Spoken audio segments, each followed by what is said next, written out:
Assalamualaikum warahmatullahi wabarakatuh. Halo semuanya, apa kabar? Kami harap kita masih dalam keadaan sehat walafiat. Kami dari kelompok 5 kali ini akan membahas atau mempresentasikan tentang topik etika utilitarian di dalam bisnis. Sebelumnya, izinkan kami memperkenalkan diri. Yang pertama, ada saya sendiri sebagai pembicara satu. Nama saya Wisna Rizky Ramadan, nomor identitas mahasiswa 0193.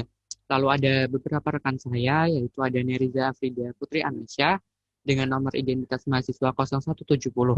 Lalu dilanjut dengan Chandra Aditya Prayoga dengan nomor identitas mahasiswa 0192. Lalu ada Lia Uswatu Nuha dengan nomor identitas mahasiswa 0195. Dan yang terakhir ada Lisa Agustina dengan nomor identitas mahasiswa 0196. Lalu kita akan langsung masuk ke uh, pengawal pembahasan materi. Yang pertama adalah aspek di dalam bisnis. Berbicara dengan bisnis, maka kita akan bertemu dengan beberapa aspek di dalam kehidupan, seperti aspek ekonomi. Nah, aspek ekonomi ini seperti kegiatan-kegiatan ekonomi berupa kegiatan tukar-menukar, jual beli, produksi pemasaran, bekerja dan mempekerjakan, serta kegiatan ekonomi lainnya, di mana tujuannya adalah memperoleh keuntungan sebesar-besarnya. Nah, sehingga jika dipandang dari sudut ekonomi, maka bisnis yang baik adalah bisnis yang mendatangkan keuntungan dalam kegiatannya mencapai tujuan tersebut. Sebuah bisnis tidak akan lepas dari moral atau etika. Nah, inilah yang dimaksud dengan aspek moral. Dalam memandang sebuah bisnis, perusahaan harus memahami hak dan kepentingan orang lain, yang termasuk dalam stakeholder. Bisnis yang mengutamakan masalah etika tidak akan mengalami kerugian jangka panjang. Malahan ia akan mendapatkan kepercayaan dari seluruh customer-customernya. Sehingga dapat dikatakan bisnis yang baik adalah bukan saja mendatangkan keuntungan, tetapi juga bisnis yang menawarkan moralitas. Nah, poin yang akan kita bahas di sini adalah tentang moralitas. Nah, yang pertama adalah tentang apa itu etika atau moralitas. Etika adalah refleksi kritis tentang apa yang harus dan apa yang tidak boleh kita lakukan. Itu kita kutip dari buku Bertens tahun 2014. Sebagai ilmu, etika merupakan cabang filsafat yang mengkaji baik buruknya tindakan manusia berdasarkan moralitas. Singkatnya, etika adalah filsafat moral. Lalu yang akan kita bahas di sini adalah tentang etika utilitarian. Nah, utilitarian itu adalah cara pandang manusia tentang yang dinilai dari seberapa bermanfaatkah barang atau kegiatan tersebut. Lalu akan dilanjutkan oleh rekan saya, Miriza. Terima kasih.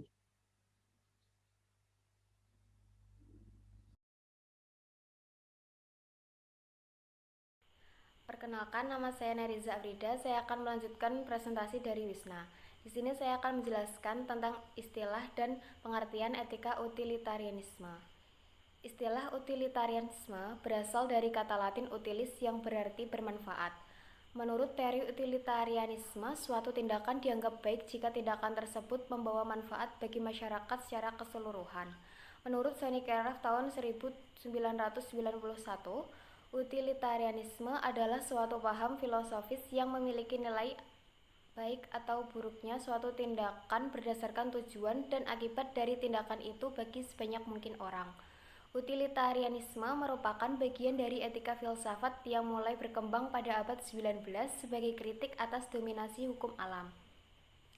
Etika utilitarianisme bersifat teologis, artinya etika ini mengacu tujuan dan mendasarkan baik buruknya suatu keputusan pada tujuan atau akibat atau hasil yang akan diperoleh.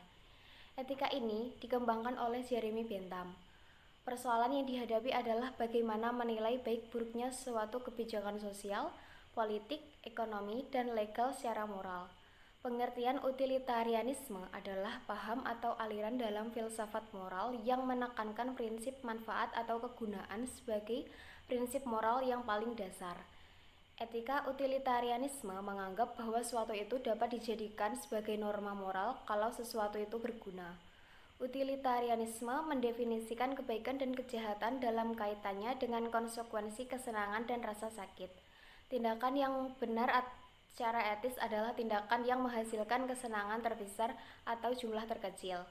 Utilitarianisme merupakan teori sederhana karena tujuan hidup manusia memang ingin memperoleh kebahagiaan. Kegunaan itu terletak pada kontribusi suatu tindakan bagi kebahagiaan. Semua yang mendatangkan kebahagiaan secara etik baik karena cenderung menghasilkan kesenangan atau mengurangi rasa sakit dan penderitaan. Nama saya Lia Uswatunuha. Di sini saya akan melanjutkan presentasi dari saudari Neriza. Nilai positif etika utilitarianisme. Saat kita menerapkan etika utilitarianisme dalam kehidupan bersosial, maka kita akan mendapat nilai positifnya. Nilai positif itu meliputi 3 hal, yaitu rasionalitas, otonom, dan universal. Yang pertama, rasionalitas. Maksudnya, prinsip moral yang diajukan oleh etika ini tidak didasarkan pada aturan-aturan kaku yang mungkin tidak kita pahami. Justru sebaliknya, utilitarianisme memberi kita kriteria yang objektif dan rasional. Yang kedua, otonom. Maksudnya, etika utilitarianisme sangat menghargai kebebasan setiap orang untuk berpikir dan bertindak. Namun, tetap mempertahankan 2 kriteria, yaitu objektif dan rasional. Tidak ada paksaan bahwa orang harus seperti ini dan seperti itu. Mereka bebas dan mempunyai hak atas diri mereka sendiri. Yang ketiga, universal. Etika utilitarianisme mengutamakan manfaat atau akibat dari suatu tindakan bagi banyak orang. Suatu tindakan dinilai bermoral apabila tindakan tersebut memberi manfaat terbesar bagi banyak orang. Jadi, nilai positif utilitarianisme terletak pada sisi rasional dan universalnya. Rasionalnya adalah kepentingan orang banyak lebih berharga daripada kepentingan individu. Secara universal, semua pebisnis saat ini berlomba-lomba mensejahterakan masyarakat dunia. Selain membuat diri mereka menjadi sejahtera, berbisnis untuk kepentingan individu dan di saat yang bersamaan mensejahterakan masyarakat luas adalah pekerjaan profesional yang sangat mulia. Saya Chandra Ditya Prayoga akan melanjutkan presentasi dari Lia. Jadi saya akan mempresentasikan tentang kelemahan dari teori utilitarianisme. Ya, jadi meskipun berguna dan penting bagi bisnis, teori ini masih memiliki beberapa kelemahan. Antara lain, teori ini masih mengasumsikan bahwa kebahagiaan itu bisa diukur.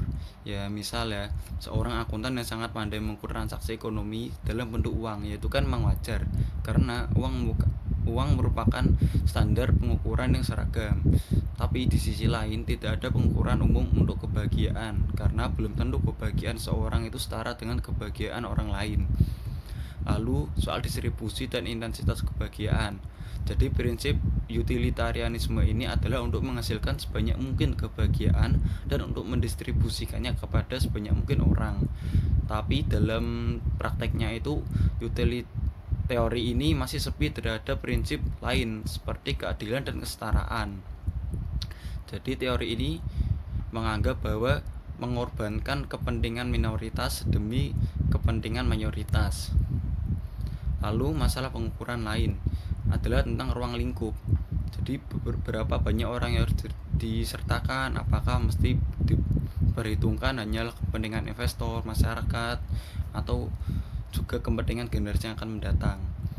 Jadi selanjutnya teori ini masih mengabaikan motivasi dan hanya berfokus pada konsekuensi. Padahal ya, dapat saja terjadi bahwa konsekuensinya sama, tapi motivasinya berbeda. Jadi, dengan demikian tidak cukup menghasilkan keputusan etis yang komprehensif. Nama saya Lisa Agustina dengan NIM 2005510196. Di sini saya akan memaparkan contoh studi kasus yang berkaitan dengan tema pada kelompok 5, yaitu etika utilitarianisme dalam kegiatan bisnis. Saya mengambil contoh dari bisnis MLM pada PT HWI.